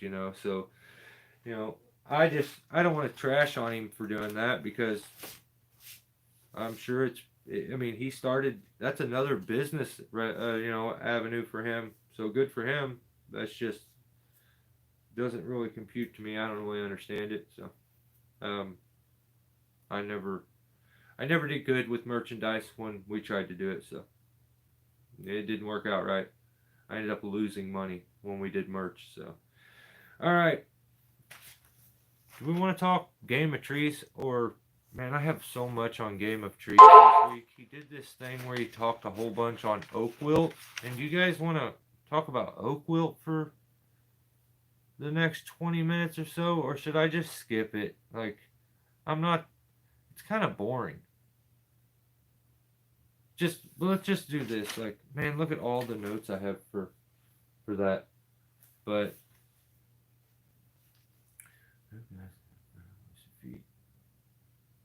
yeah, I know. Like, that's kind of my opinion too, ground pounder, but it's a huge thing here. Huge. Yeah. Just ordered. Well, let's get into it. So, apparently, Kevin at Game of Tree, is his name Kevin? I think it's Kevin Ham. I think that's right. Um, so, how long is it supposed to take to be able to rope walk SRT? It's more of a motor skill kind of thing and dialing that equipment in, ton. You could learn it quickly, but I think it's important to just be able, because then you're going to overwhelm yourself trying to go straight rope walking SRT, because then you're going to need to know how to retrieve your anchor points and get the anchor points when you could just get familiar with swinging around and using spikes and climbing. And with DRT you can always retrieve it really easy. So I would say learn DRT, get to where you understand it, and then switch over and start doing SRT. Because DRT is going to be very important down the road. The basics and understanding that are going to help a lot in doing SRT. Killing a lot of the trees. As long as it takes gear to practice it. Yep, yep. It's something you could definitely learn. Well, you can learn SRT then. You could learn it quick. It's just learning how to set your. There's content on the channel, ton. If you look back on stuff, I did videos on knee ascenders and how to rope walk, and we focused on that. It may have been on a live feed or something, but as you get to having problems, just ask me. You just want to make sure you adjust your knee ascender out so you get a full stride and have a foot ascender and something to tend your slack. But so apparently, Kevin, he did I get that right? Nobody corrected me. Okay, so I'm gonna go with Kevin. He disagrees with on like all the specialists that are in Ontario, which is kind of weird to me because according to them, Ontario says it cannot be treated. Kevin says you must treat. Um, some of his treating practices seem like possible money kind of grab kind of thing. Maybe not. Maybe I'm wording it wrong. I feel like they're more of a placebo. I'm sure you can treat and it can't hurt. I wouldn't think, but I've yet to see where he like treats something, he goes back to it and it's like, look, we saved it. It's amazing. Every time he seems to go back and it's like we did this or something and gets in detail, it seems to have some stuff still wrong with it. It keeps continuing to go, but it's I don't know. I don't know. I don't know much of it at all. I know how to the things to do to prevent like helping it cause it, and you know I don't know. I guess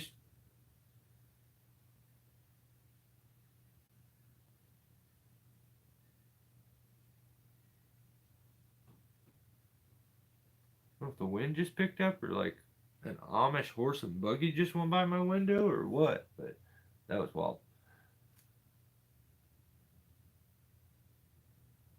Even removals can bring. Yeah. Yeah, see, that's kind of what I thought. And I think he spends a lot of time treating people's stuff when long term it's not going to help it. I can imagine that those kind of practices are very expensive and pricey and you do have to come like I don't know. Whatever I don't know what my opinion really is on it if I'm being honest. Um yeah, canker is see we have the same stuff. It's just a lot of times what happens is, and from my experience is the tree will have a it go through a heavy storm where it has a develops a crack. um, it has a branch breakout, it gets a wound in some way, and I've seen them kind of catch it that way is what it seems, because no other trees around it were infected and didn't affect them. So I don't think it's always root related. I think it can be almost airborne. And also, I think a lot of times guys will, like in my area, they would spike pin oaks, and after spiking them a few times, the trees would have canker, or you trim them at the wrong time of year, and I don't know. I think there's a lot of factors that go into it, but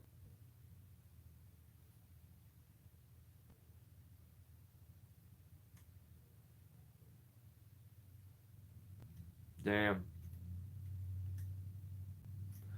yeah, see, that's rough, but yeah, I just found it kind of fascinating that I'm not going to get into everything. I wrote way too much. I shouldn't have done all this, but he just he seems to disagree a lot with other specialists, but only about the things that he does and like they don't do. So um, I think he's dealt with it a lot. He may be onto something. I don't really know whose opinion to take in that situation, but he is at the same time telling you things to do, but then he's telling you that other specialists think that that's incorrect. So it's I don't know. I don't know if I buy it sometimes. So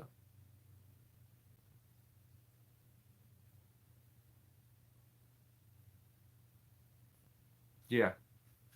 So let's just oh, and he keeps like titling things I don't know if he's like, I understand doing a thumbnail and trying to get the, but like when you title a video something that it absolutely has nothing to do with, I feel that that's kind of shady. He puts like DIY pruning techniques, and then he's doing a dead cherry removal, and the video is DIY pruning techniques, which is just, I don't know, what do you do that for? That's kind of strange.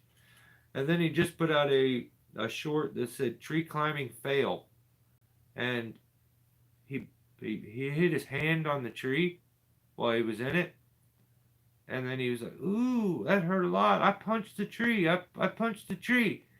And I don't know, that's, yeah, something about that seems real feminine, bro. But yeah, chainsaw tree climbing fail. I punched the tree. I punched the tree. To each their own. I don't want to get too much into that, but yeah. Let's finish this. Let's finish this all up. We got Peter, the awesome possum video. The awesome possum cam video was pretty sick. I dig it. The tree swing video was good. Check out Peter's channel. Ground Pounder has been on his hunting grind, so go check his live feeds out. He does them on the regular, um, and you can kind of talk back and forth with him. But he does a lot of the live feeds, and they're always early, and I am not an early morning guy, so that's the only reason I miss him. But Jeffrey Schroeder put out a video called, actually I don't remember what I think it was Risky Rigging, but it was rigging out this oak tree, I think. Yeah, uprooting oak. It was something like that. And it was some gnarly rigging in it. But the climber in me, anytime I see that, I'm like, yeah, but it's out of a bucket. It's just, I'm just being honest. Like, that's me deep down inside. When I see it, I'm not as impressed. Like, I would rig crazy shit too and yank the tree all over the place if I'm not in it. Like, but I don't know. You still gotta have all. It's still a lot of skill. Yeah, I don't know. I'm just not the bucket fan sometimes, and maybe it's that I expect climbing when I look at Jeff. Like, and when I click on a video, and then I'm like, oh, he's out of a bucket. But then I watch it, I enjoyed the video. But my instinct was, it's out of a bucket. So I got to be a little more open. It was a good video. Check out Jeff's channel. He started a membership thing, and it's something I'm thinking about doing for you guys. Um, I think I'm gonna start the membership program, and but I would like to do something that at least would cover my time trying to do some extra content because I want to do it. But YouTube totally, like, I feel like reams me on how they pay as it is. So I make like pennies. So I think I'm going to do a membership thing. And we'll see how that goes. I'll put extra content on that. Plus, I'll probably put the content out early on membership so you can see the stuff a little early. I'll do like some extra live feeds and stuff maybe on it. And like maybe I almost feel like I should switch this over to like a Patreon or a live feed for memberships. But yeah, no matter what, if I do it, I will make sure that it is so cheap, much cheaper than everyone else's. So if you guys work with me and you want that and you're willing to do it, that would be awesome. But I will make sure that I'm not like just trying to do it as like a money gig. But it would be nice to have something that would, make the extra time and effort worth it. But I've thought about this membership thing for a long time and Patreon and stuff, but I've never done anything. August Haneke put out some videos too. I've been stoked to see his niece, Hosanna. She seems to be becoming part of the team, and I think she deserves a ton of respect. I shout out to that girl. she's tough as nails. The fact she's still there doing her job and working, that's a rare thing in a kid these days. And I think she deserves to be uh, praised for it because she's getting it done. So yeah, shout out to her. Good for her for sticking it out and doing something that's tough, you know? So I'm sure she could do something much easier at a coffee shop or some at a mall or something, but she's sitting there working and doing work with one of the top notch tree guys out there, and it just so happens he's her uncle. So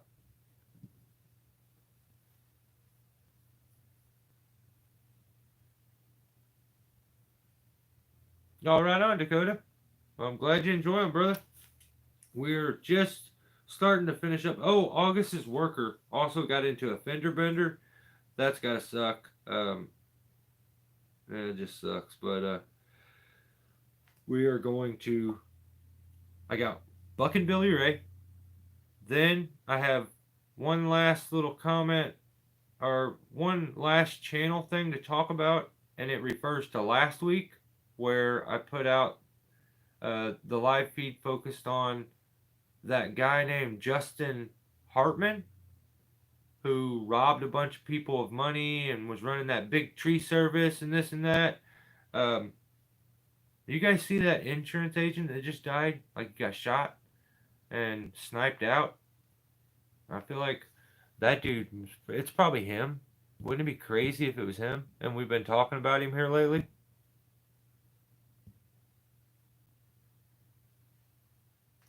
Yeah, I still write tons, dude.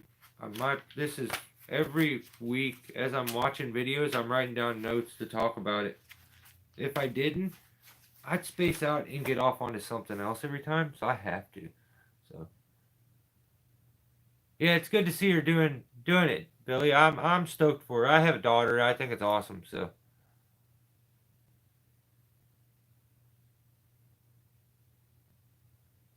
did you? That's awesome, Dakota.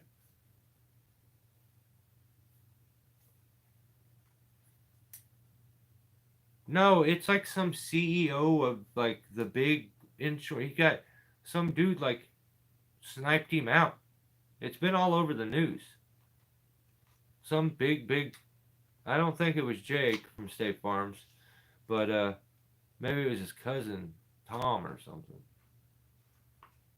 Stan from State Farm. Frank.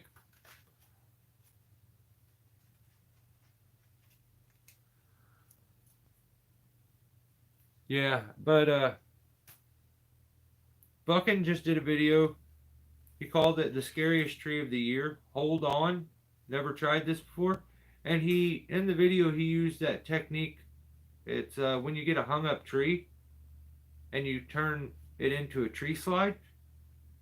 So what you do is if you was to have the tree hung up, and I've never had to use this technique, so what would happen is I would be in the same boat as him if I ever needed to use it.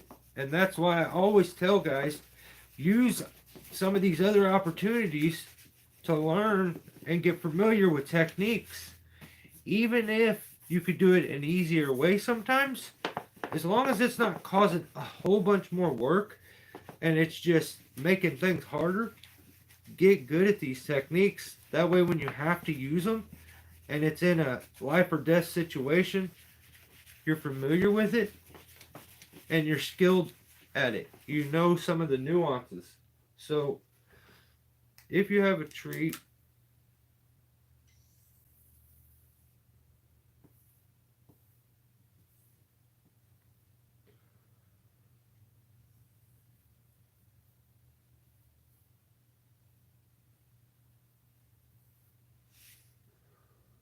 okay. So, that, and then he had, okay, the other tree went up like this.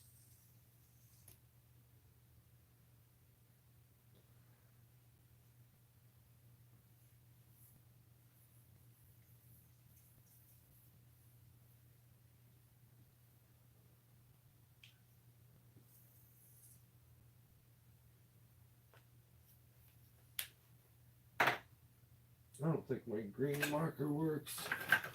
I would. I don't know where it went actually. So what you have is you have this tree that's fell over into this tree. So there's a bunch of other trees around, so it's really wedged in there. So normally you could stand it up, cutting sections here and dropping it down, cutting a section, drop, and making the tree more vertical, and then maybe try to take it back the other way. Or you can do what's called a tree slide. And I don't know if that's the actual name for it. That's just what I call it, and I've seen it done a lot. So what you do in that situation is, so say back here at the stump, we'll pretend like I could just get that out of the way. No, I'll leave it. So back here at the stump, you have the tree going up.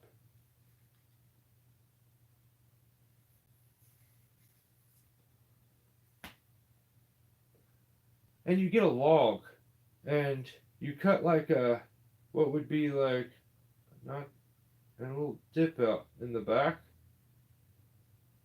And you do the same thing down here on this, at the stump, and then you wedge a log in there. So then you go on the backside and you make your cut, and it rides, the tree slides backwards onto that log. So if we had this over here, we would put the log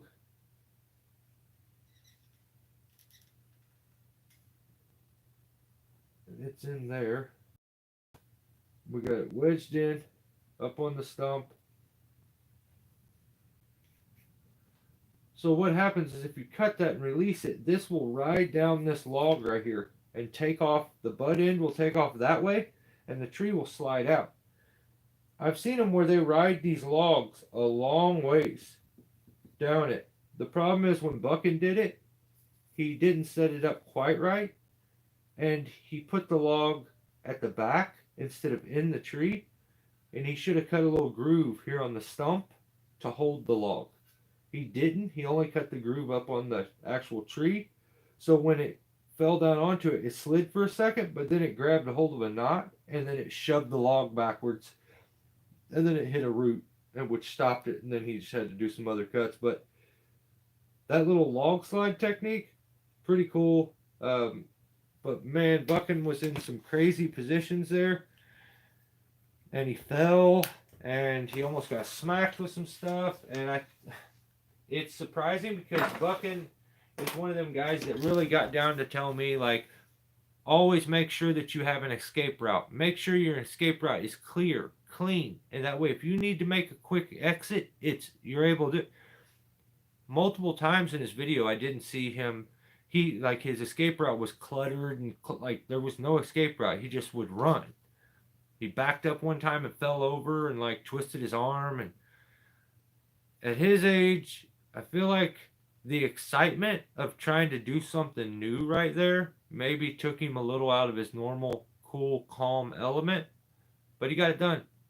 And instead of destroying this dude's whole forest, the old dog was able to try a couple new tricks, and I think he did a hell of a job, especially for his first time. So yeah, yes, I mean it's very easy on the internet to become a hypocrite because your opinion sometimes can change. So it's sometimes best not to go around blurting your opinion about everything, because you don't know that later on your opinion may change. And if you're on here being thinking that at that very moment your opinion is 100% fact and is all that matters, you're going to look like a complete ass when you go back and have a change of mind or a difference of opinion. So I try not to be too stubborn about things, voice my opinion, but always try to kind of look it from the other way, because who knows, later on my opinion could change. So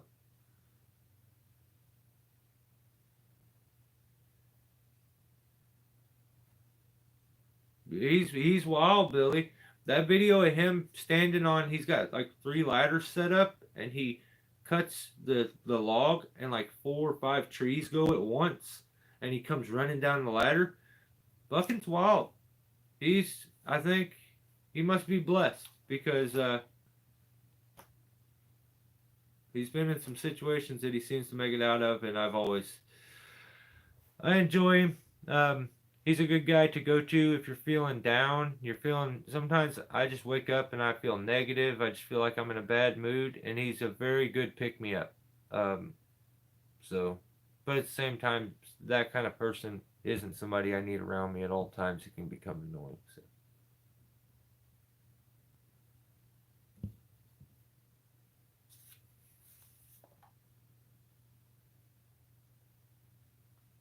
Yeah, but at the same time, he says in that video, "Don't do this," and I disagree. You should use what he did there and learn from it. Like, he gave you a learning experience there. He learned a lot too. He even explained it later on that he should have cut the groove into the stump and stuff. So he learned from it. Everyone else can learn from it. But I think his audience isn't your everyday tree guy and that's it. I think he has a lot of the homeowners that like to run a chainsaw, uh, people that just may like him as the country feller that he is, him as just a character in general. So it's like he's Billy is a total salesman. Ketchup popsicles to a woman in a white dress. What? He's he's very blessed. You know, his soldiers of kindness do something that I would give, dude, that is a dream. If my YouTube channel would make enough money for me to live, I would go do the same. Like, I would go work for free, like go help people. That would give me, that'd be so awesome to just be able to go find people that are in those bad situations and come rolling in and be like, no charge, I got you. But you know, he's he's built a audience that have gave him the ability to do that, which is really cool. So I like him.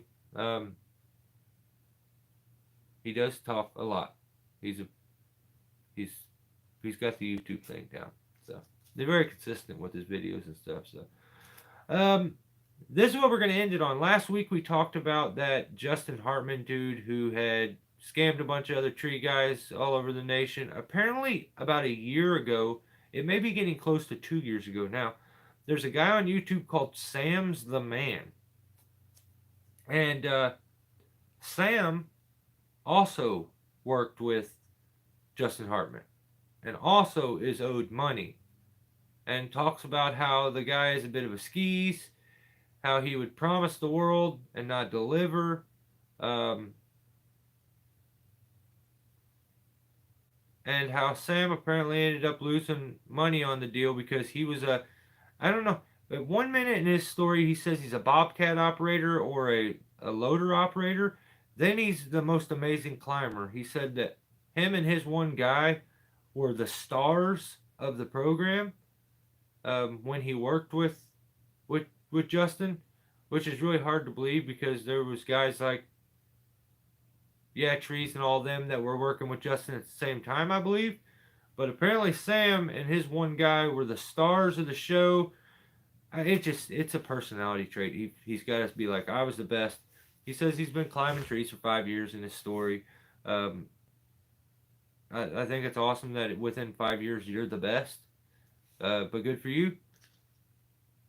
Did Justin have a tree company? Yes, he did. It was called Canary Tree Service.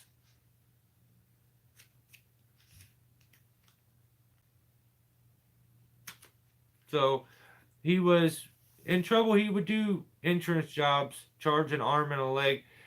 He would get other companies to turn their insurance jobs over to him, and then he would directly bill the insurance company for hundreds of thousands of dollars, and went all over the country doing this, and ended up screwing a lot of guys out of a whole lot of money. So it's yeah, if you get bored and you want to hear Sam's version of that, his channel is called Sam's the Man, and he put, like, I think the title of the video is The Real Truth About Justin Hartman. Apparently all these guys signed NDAs, like non-compete. So I don't know. Apparently, according to him, the video was uploaded a year ago, and at that point it had been 7 months since he had received any payment from Justin. And he would say that, like, all the guys on, like, Tree Life and Facebook would tell him, you'll get paid, just you gotta wait. And he has yet to post another video about that, and that's almost been 2 years. So I believe he probably got screwed on the deal. And I'm just curious what's going to happen to old Justin Hartman. I'm kind of keeping my ear to the grind and just trying to research it every once in a while. I'm curious if they get their hands on the guy, if he goes to prison. Yeah, I think it's all a really messed up situation. So if you're curious about that situation, go back to last week's live feed. I talked a lot about it, but guys, we're 2 hours in. The glasses, are coming off. I'm dumb again. These things make me smart, or at least look it a little more. But yeah, I have an hour-long video for you guys, and I really hope you guys enjoy it. But I think what's gonna maybe end up happening is I'm gonna post, depending on how this video does, this hour-long video. I'm gonna upload this video for you guys. If it doesn't do the views that I'm expecting, it's really hard for me to make these long videos. It takes so much time, and my phone crashes, and like the uploads crash, the exporting crashes. I struggle. So if it doesn't get the views that I'm hoping for and doesn't work out in the right way, the long form video will probably go to a membership, and they'll be on there. And then I'm just going to do edited videos for the channel. So we'll see how it goes. Yeah. Guys, thanks for giving me your time again on a Saturday night. I'm sure there's better things you can be doing. If you're not subscribed, subscribe. If you don't mind hitting that thumb up or down button. Usually we make a deal. You don't have to give me any money. You can just hit the thumb button or the thumb down. It's either that or you got to give me all your money. So I want all your money, or you tell me you liked it or didn't like it. You can tell me it sucked. I'm good with it. But just let me know. I'll catch you next time, guys. Ton, Dakota, everybody, Dan, Billy, Ground Pounder, you guys are the best. Have a good week. Enjoy the rest of your weekend and stay safe.